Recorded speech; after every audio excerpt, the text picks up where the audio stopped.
Good morning बच्चों। आज हम कक्षा 7वीं विषय सामाजिक विज्ञान नागरिक शास्त्र में हम लोग क्या पढ़ रहे थे कल? अध्याय 4। ठीक है,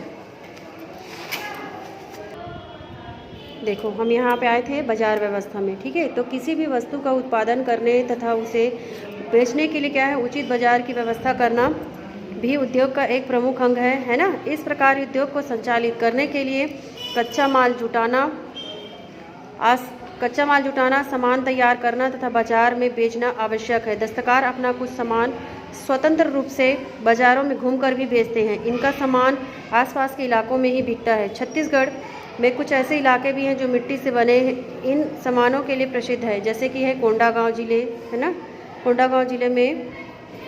कोंडागांव रायपुर जिले में रायपुर नगर के पास खारू नदी के किनारे रायपुरा ग्राम तथा महासमुंद में बरोंडा बाजार एवं इनके अतिरिक्त बिलासपुर, जांजगीर चांपा, रायगढ़ आदि जिलों के गांव में भी मिट्टी के सामान बनाए जाते हैं। वैसे ही जांजगीर चांपा जिले में कोसा उद्योग अधिक विकसित है। बस्तर, दंतेवाड़ा, जगदलपुर, कांकेर, धमतरी, रायपुर, कबीरधाम, जांजगीर चांपा, बिलासपुर, सरगुजा जिलों के जंगलों में उपलब्ध साल, बेर और सेंधा के वृक्षों पर कोसा कीड़े की प्रजातियां पाई जाती हैं।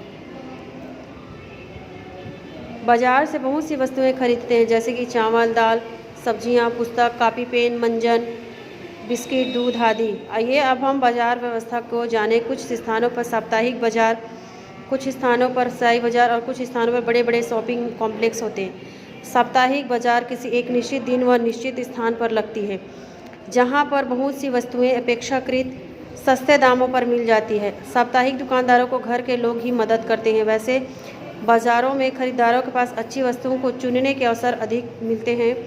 हमारी आवश्यकता की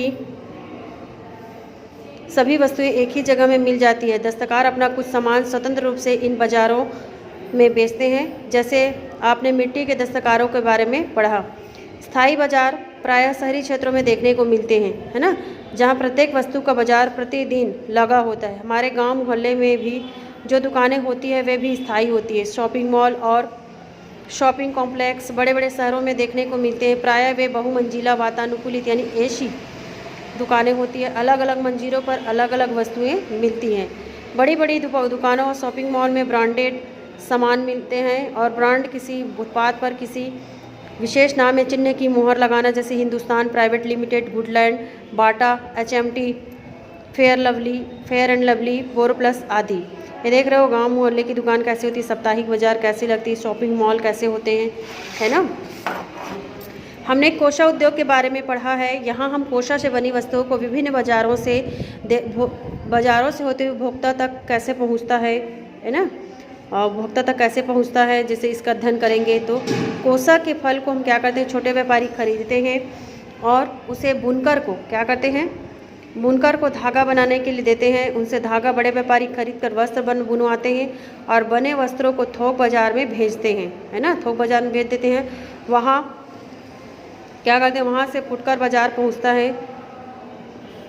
बने वस्त्रों को थोक बाजार में भेजते हैं, वहाँ से फुटकर बाजार पहुँचता है और अंत में कोसा वस्त्र उपभोक्ता तक पहुँच जाता है। थोक बाजार, प्रत्येक शहर में थोक बाजार का एक क्षेत्र होता है जहां वस्तुएं पहले पहुंचती हैं तथा यहीं से वे अन्य व्यापारियों तक पहुंचती हैं। फुटकर खुदरा व्यापारी, अंतिम व्यापारी जो वस्तुएं उपभोक्ता को बेचता है। हमारे छत्तीसगढ़ में बने कोसे कपड़े की मांग स्थानीय बाजारों के अतिरिक्त प्रादेशिक एवं अंतर्राष्ट्रीय स्तर पर भी है। चेन्नई, बेंगलुरु, नागपुर, भोपाल आदि स्थानों में छत्तीसगढ़ के जो कोसा के कपड़े हैं, है ना, जो कोसा के कपड़े की दुकानें हैं। इसी तरह भारत के बाहर जो है जर्मनी, फ्रांस, चाइना, मलेशिया जैसे लगभग 38 देशों से इन कपड़ों का क्या किया जाता है, व्यापार किया जाता है। ठीक है, ये पार्ट जो है वो कंप्लीट हुआ।